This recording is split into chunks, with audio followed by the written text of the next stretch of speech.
Good afternoon, and thanks for joining us on Bobcat Update. I'm Zach Bland. And I'm Zach Bland. And I'm Zach Bland. And I'm Zach Bland.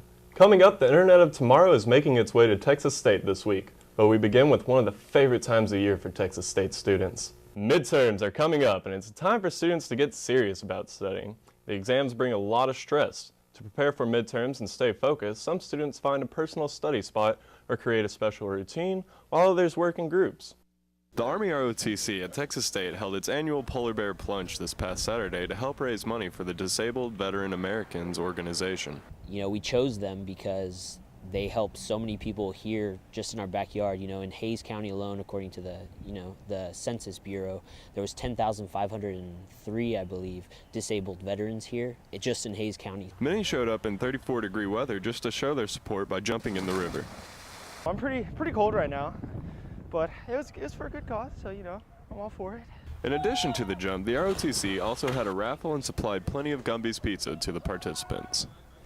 But it's great. It's great that the turnout, everybody came out and supported, you know, from young kids to their families there and pets, you know, so it's great to see. For Bobcat Update, I'm Zach Bland. You heard her.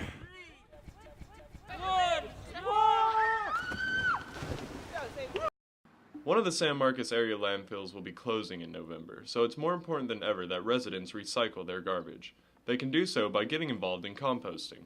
There are a lot of reasons to compost, but I think the biggest one that will get people involved is diverting things from the landfills and decreasing our carbon emissions and making our air better. The city offers a master composting class to help residents. Composting is recycling organic materials by letting them decompose naturally. The compost that is produced has many uses. You're not using chemicals. You use chemicals on your garden. Those chemicals run off, or they just destroy the ecosystems in the soil. So you're supporting that ecosystem. Programs like Dropping Off Brush and Bobcat Blend provide recycling alternatives. A lot of waste is being gathered, including paper packing materials and cardboard, but the city is hoping more people get involved. The city of San Marcos is doing curbside composting, so that gives you the ability to contribute to composting without having to, do any kind of backbreaking work. The curbside pickup will add yet another outlet for San Marcos residents to dispose of their renewable trash easily. For Bobcat Update, I'm Zach Bland. Much of Texas has been plagued with drought conditions the past few years, and it's a concern for state officials who see an ever-increasing population and not enough water to go around.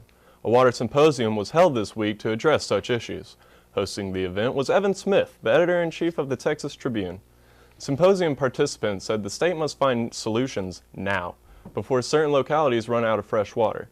Some towns may have to buy water and import it or dig deeper wells. In any case, more funding will be necessary to manage potential water shortages. Smartphone users who think their phone has all the answers may be selling themselves short. Canadian researchers found that people who rely on search engines to look up information are lazier. The study looked at how people think and compared that to how people use smartphones. The researchers believe that failing to exercise one's brain to solve problems and create patterns of memory can lead to problems as we get older. The University of Texas is investigating its chapter of Sigma Alpha Epsilon after claims that UT members performed a racist song similar to the one performed by SAE members at the University of Oklahoma. The fraternity denies the allegations. In a statement, UT's Dean of Students said the school was reaching out to former and current students for a more complete review.